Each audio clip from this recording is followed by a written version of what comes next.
Hey SBT family, need to give you a quick update about our Sunday services and give you some information that's a little different than what you may have been expecting. I'm sure that you've probably seen the uptick in numbers as far as the number of COVID cases in South Carolina and here in Sumter. Yesterday in particularly, we got news that was a little concerning. We had 687 cases statewide. But the thing that really concerned me was that we had 45 new confirmed cases in Sumter County. That is more than double the largest number we had had on any day up to this point. Could be an anomaly, could be a sign of things to come. That being said, we felt like it was important for us to take that into consideration before we headed to this Sunday's services.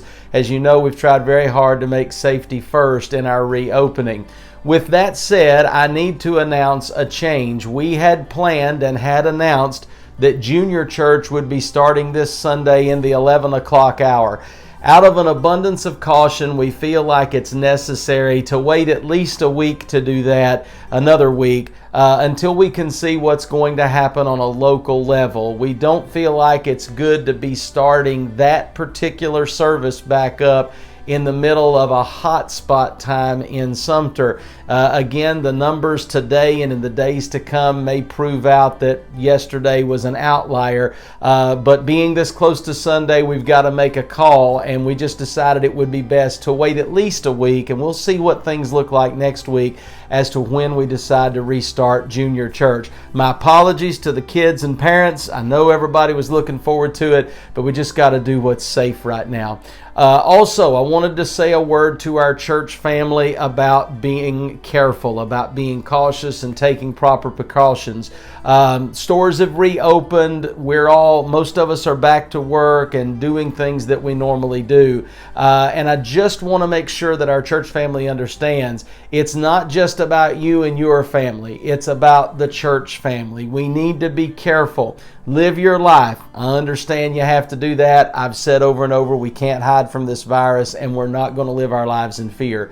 But we can take precautions. We can be careful. And we need you to still do that, not only for you and your family's sake, but for the church family's sake. We need you to do that on a personal level. And please let me implore you, when we come to church, please understand that the protective measures that we have put in place are not less important now than they were a few weeks ago when we started.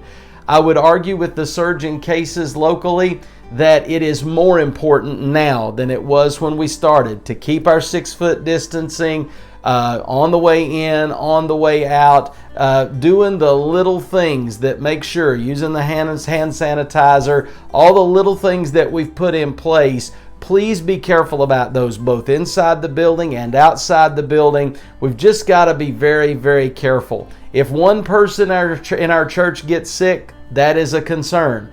But if we have multiple people that have been to services that are sick, we're looking at the potential of having to shut down again for a while. And we don't want to have to do that if we can keep from it. So please help us with that. Be vigilant, be cautious, be careful, and let's come to the Lord's house Sunday and get a blessing if you're able. Having said that, I also want to close with this, with a special word to our folks with health problems and our seniors.